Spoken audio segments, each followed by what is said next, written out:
दोस्तों, स्वागत है आपका हमारे चैनल लाइफ इज इंस्पायर पे। आज आपके लिए हम एक महत्वपूर्ण वीडियो में हम जानेंगे कि डॉक्टर बाबा साहेब अम्बेडकर महत्वपूर्ण जीवन घटनाएं। तो दोस्तों, हम चलते हैं आज के कहानी की तरफ। नमो बुद्धाय, जय भीम। डॉक्टर बाबा साहेब अम्बेडकर महत्वपूर्ण जीवन घटनाएं। भारतीय संविधान के मुख्य निर्माता डॉक्टर बाबा साहेब अम्बेडकर जी एक महान विद्वान, दार्शनिक, दूरदर्शी, मुक्तिदाता और सच्चे राष्ट्रवादी थे। उन्होंने समाज के शोषित और वंचित वर्गों के मानवाधिकारों को सुरक्षित करने के लिए कई सामाजिक आंदोलनों का नेतृत्व किया। वे सामाजिक न्याय के लिए संघर्ष के प्रतीक के रूप में खड़े हैं। नीचे डॉक्टर बाबा साहेब अम्बेडकर जी के जीवन की महत्वपूर्ण घटनाओं की कालानुक्रमिक सूची दी गई है, जो 14 अप्रैल 1891 को उनके जन्म से लेकर 6 दिसंबर 1956 को उनके महापरिनिर्वाण तक की है। तिथिवार डॉक्टर बाबा साहेब अम्बेडकर जी के जीवन की महत्वपूर्ण घटनाएं। 1891 से 1920। 14 अप्रैल 1891 महू मध्य प्रदेश में जन्मे सूबेदार रामजी सकपाल जी और श्रीमती भीमाबाई अम्बेडकर जी की 14वीं संतान। 1896 माता श्रीमती भीमाबाई अम्बेडकर जी की मृत्यु। नवंबर 1917 के सरकारी हाई स्कूल में प्रवेश लिया। 1904 बम्बई के अल्फिंस्टन हाई स्कूल में प्रवेश लिया।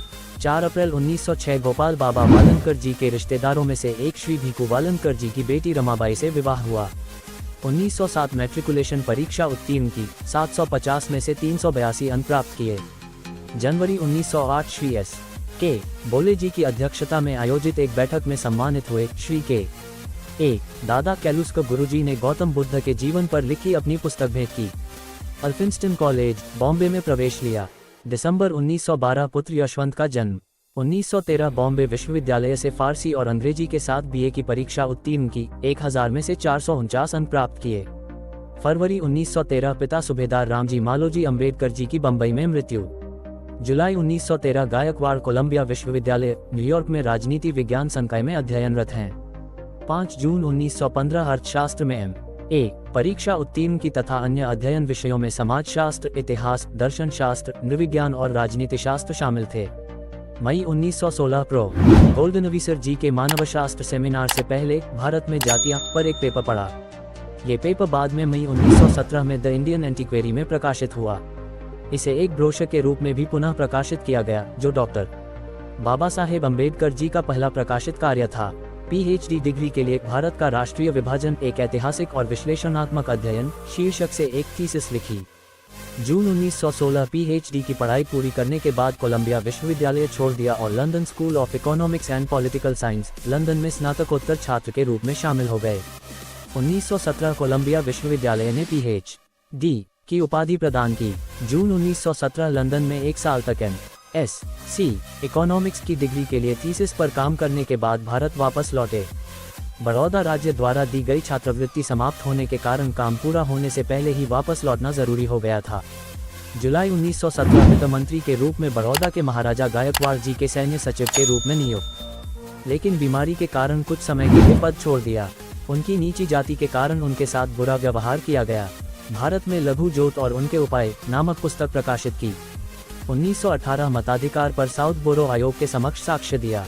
नागपुर में आयोजित दलित वर्ग के सम्मेलन में भाग लिया। नवंबर 1918 बॉम्बे के Sydenham college of commerce and economics में राजनीतिक अर्थशास्त्र के प्रोफेसर।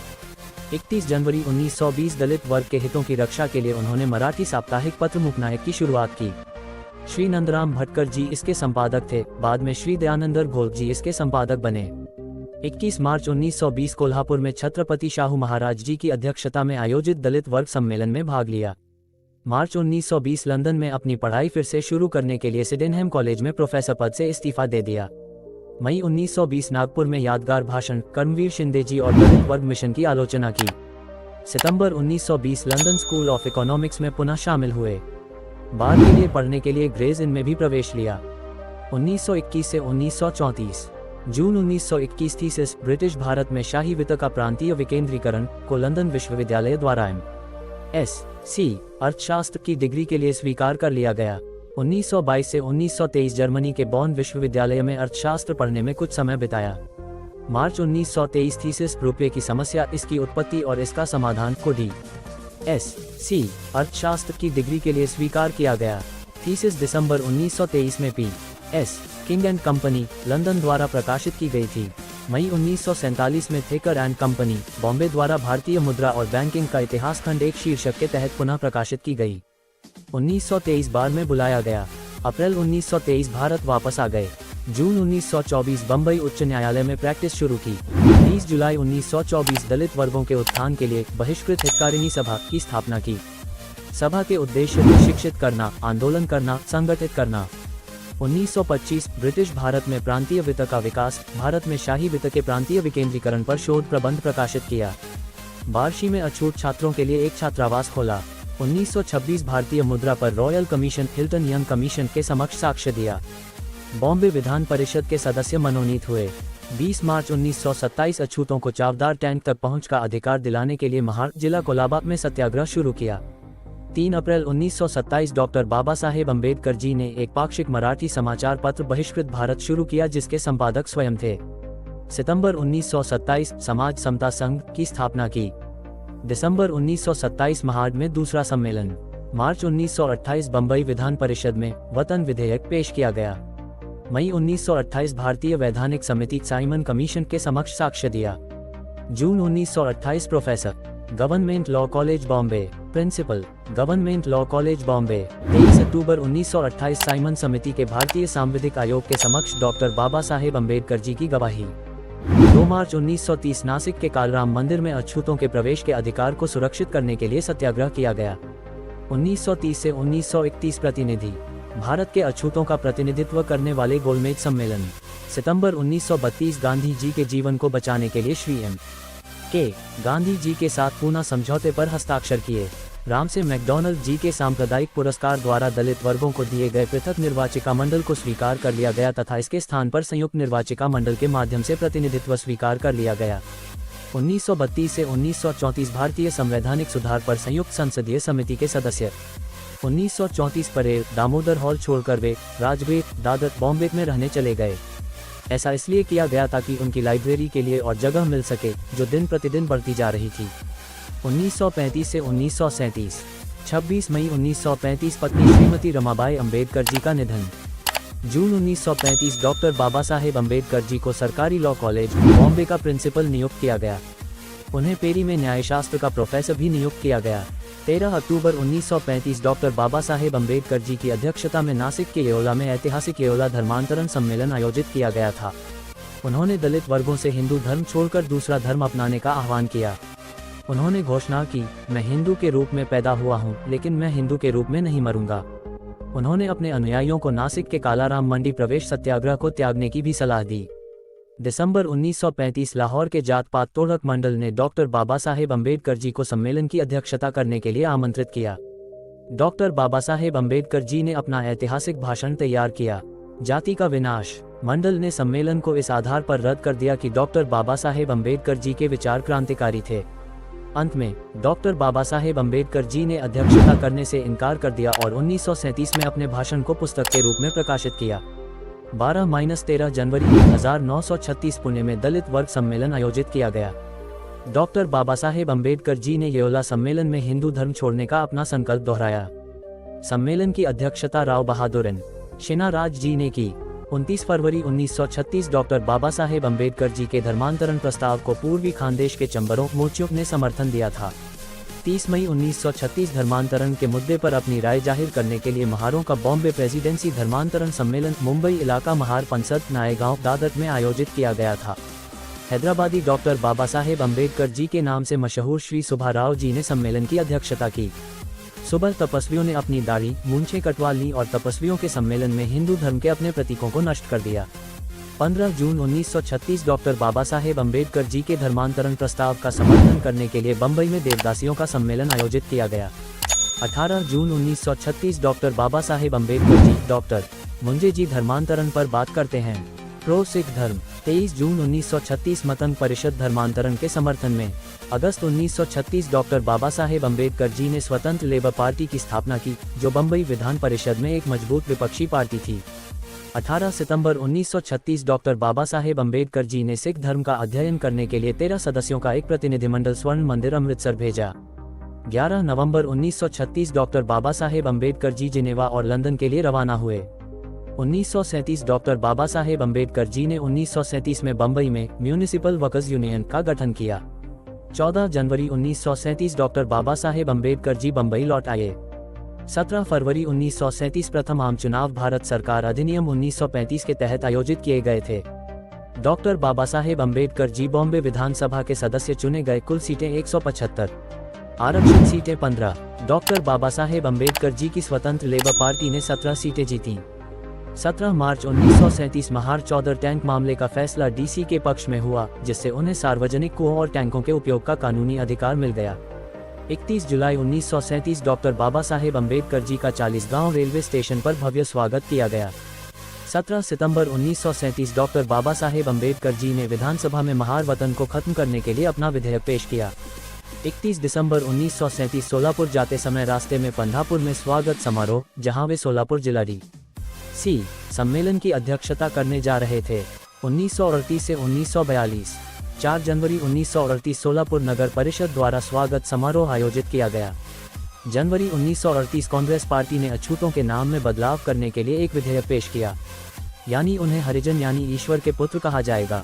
डॉक्टर बाबा साहेब अम्बेडकर जी ने इस विधेयक की आलोचना की। उनके अनुसार नाम बदलने से उनकी स्थिति में कोई वास्तविक बदलाव नहीं आएगा। डॉक्टर बाबा साहेब अम्बेडकर जी और भौरव गायकवाड़ जी ने कानूनी मामलों में हरिजन शब्द के इस्तेमाल का विरोध किया। जब सत्ताधारी पार्टी ने संख्याबल के आधार पर आईएलपी को हरा दिया, तो डॉक्टर बाबा साहेब अम्बेडकर जी के नेतृत्व में लेबर पार्टी के समूह ने विरोध में विधानसभा से वॉकआउट कर दिया। उन्होंने बॉम्बे विधानसभा में किसानों का मार्च आयोजित किया। किसानों ने खोती प्रथा को खत्म करने के लिए डॉक्टर बाबा साहेब अम्बेडकर जी के विधेयक को पारित करने की मांग की। 23 जनवरी 1938 डॉक्टर बाबा साहेब अम्बेडकर जी ने अहमदाबाद में किसान सम्मेलन को संबोधित किया। 12-13 फरवरी 1938 डॉक्टर बाबा साहेब अम्बेडकर जी ने मनमाड, जिला नासिक में रेलवे कर्मचारियों के ऐतिहासिक सम्मेलन को संबोधित किया। अप्रैल 1938 डॉक्टर बाबा साहेब अम्बेडकर जी ने राष्ट्रीय हित में अलग कर्नाटक राज्य के निर्माण का विरोध किया। मई 1938 डॉक्टर बाबा साहेब अम्बेडकर जी ने सरकारी लॉ कॉलेज, बम्बई के प्राचार्य पद से इस्तीफा दे दिया। 12-13 मई 1938 डॉक्टर बाबा साहेब अम्बेडकर जी कोंकण क्षेत्र के दौरे पर गए थे। वे एक अदालती मामले के सिलसिले में नागपुर भी गए थे। अगस्त 1938 डी.सी. के एक व्यक्ति को केंद्रीय मंत्रालय में शामिल न करने के गांधी जी के रवैये को उजागर करने के लिए बम्बई के आर.एम. भट्ट हाई स्कूल में एक बैठक आयोजित की गई। सितंबर 1938 डॉक्टर बाबा साहेब अम्बेडकर जी ने बॉम्बे विधानसभा में औद्योगिक विवाद विधेयक पर भाषण दिया। उन्होंने मजदूरों के हड़ताल करने के अधिकार को गैरकानूनी घोषित करने के प्रयास के लिए इसका कड़ा विरोध किया। उन्होंने कहा, अगर कांग्रेसियों का मानना है कि स्वराज उनका जन्मसिद्ध अधिकार है, तो हड़ताल करने का अधिकार मजदूरों का जन्मसिद्ध अधिकार है। 1 अक्टूबर 1938 डॉक्टर बाबा साहेब अम्बेडकर जी ने अहमदाबाद के पास बावला में एक बड़ी सभा को संबोधित किया। वापसी पर उन्होंने अहमदाबाद के प्रेम भाई हॉल में एक और सभा को संबोधित किया। 6 नवंबर 1938 औद्योगिक मजदूरों की हड़ताल। डॉक्टर बाबा साहेब अम्बेडकर जी, निरंकार, डांगे जी, पासुलकर जी आदि के नेतृत्व में जुलूस का आयोजन कामगार मैदान से जम्बोरी मैदान, वली तक किया गया। डॉक्टर बाबा साहेब अम्बेडकर जी ने जामवदास मेहता जी के साथ मजदूर इलाकों का दौरा किया। 10 नवंबर 1938 डॉक्टर बाबा साहेब अम्बेडकर जी ने बम्बई विधानसभा में जन नियंत्रण के तरीकों को अपनाने के लिए एक प्रस्ताव पेश किया। दिसंबर 1938 डॉक्टर बाबा साहेब अम्बेडकर जी ने निजाम के राज्य महाड में प्रथम डीसी सम्मेलन को संबोधित किया। 18 जनवरी 1939 डॉक्टर बाबा साहेब अम्बेडकर जी ने राजकोट में एक विशाल जनसभा को संबोधित किया। 19 जनवरी 1939 डॉक्टर बाबा साहेब अम्बेडकर जी गांधी वार्ता। 29 जनवरी 1939 Gokhale school of politics and economics, Poona के काले स्मारक व्याख्यान में 1935 के भारत सरकार अधिनियम में निर्धारित अखिल भारतीय संघ योजना की आलोचनात्मक समीक्षा की गई थी। ये भाषण मार्च 1939 में संघ बनाम स्वतंत्रता शीर्षक के तहत उस समय के लिए एक निबंध के रूप में जारी किया गया था। जुलाई 1939 डॉक्टर बाबा साहेब अम्बेडकर जी ने रोहिदास विद्या समिति के लिए आयोजित एक बैठक को संबोधित किया। अक्टूबर 1939 डॉक्टर बाबा साहेब अम्बेडकर जी नेहरू पहली मुलाकात। दिसंबर 1939 महार और महार वतनदास की शिकायतों को आवाज देने के लिए डॉक्टर बाबा साहेब अम्बेडकर जी की अध्यक्षता में हरेगांव में सम्मेलन आयोजित किया गया था। मई 1940 डॉक्टर बाबा साहेब अम्बेडकर जी ने महार पंचायत की स्थापना की। 22 जुलाई 1940 बम्बई में नेताजी सुभाष चंद्र बोस जी की मुलाकात डॉक्टर बाबा साहेब अम्बेडकर जी से हुई। दिसंबर 1940 डॉक्टर बाबा साहेब अम्बेडकर जी ने पाकिस्तान पर अपने विचार प्रकाशित किए। इसका दूसरा संस्करण पाकिस्तान या भारत का विभाजन शीर्षक से फरवरी 1945 में जारी किया गया। पुस्तक का तीसरा संस्करण 1946 में भारत का राजनीतिक क्या है, पाकिस्तान या भारत का विभाजन शीर्षक से प्रकाशित हुआ। जनवरी 1941 डॉक्टर बाबा साहेब अम्बेडकर जी ने सेना में महारों की भर्ती का मुद्दा उठाया। परिणामस्वरूप महार बटालियन का गठन हुआ। 25 मई 1941 महार राजवंश पंचायत समिति का गठन डॉक्टर बाबा साहेब अम्बेडकर जी द्वारा किया गया था। जुलाई 1941 डॉक्टर बाबा साहेब अम्बेडकर जी को रक्षा सलाहकार समिति में नियुक्त किया गया। अगस्त 1941 महार वटम्परकर के विरोध में सिंध में सम्मेलन आयोजित किया गया था। डॉक्टर बाबा साहेब अम्बेडकर जी ने कर मुक्ति अभियान चलाया। उन्होंने राज्यपाल से मुलाकात की। अंत में कर समाप्त कर दिया गया। डॉक्टर बाबा साहेब अम्बेडकर जी की अध्यक्षता में महार, मांग और देवदासियों का मुख्य इलाका सम्मेलन आयोजित किया गया था। अप्रैल 1942 डॉक्टर बाबा साहेब अम्बेडकर जी ने नागपुर में अखिल भारतीय अनुसूचित जाति महासंघ की स्थापना की। 18 जुलाई 1942 डॉक्टर बाबा साहेब अम्बेडकर जी ने नागपुर में अखिल भारतीय डी.सी. सम्मेलन को संबोधित किया। 20 जुलाई 1942 डॉक्टर बाबा साहेब अम्बेडकर जी वायसराय की कार्यकारी परिषद में श्रम सदस्य के रूप में शामिल हुए। दिसंबर 1942 डॉक्टर बाबा साहेब अम्बेडकर जी ने कनाडा में आयोजित पैसिफिक रिलेशंस संस्थान के सम्मेलन में भारत में अछूतों की समस्याओं पर एक शोधपत्र प्रस्तुत किया। ये शोधपत्र सम्मेलन की कार्यवाही में छपा है। बाद में ये शोधपत्र दिसंबर 1943 में मिस्टर गांधी और अछूतों की मुक्ति शीर्षक के तहत पुस्तक के रूप में प्रकाशित हुआ। दोस्तों, वीडियो ज़्यादा बड़ा होने के कारण इस वीडियो को हम आज यहाँ पे रोक रहे हैं। इसके आगे की कहानी हम कल के भाग में दिखाएंगे। वीडियो अच्छा लगा हो तो लाइक कीजिए। अगर आप चैनल पे नए हैं तो चैनल को सब्सक्राइब कीजिए और बेल आइकॉन को ऑन कीजिए।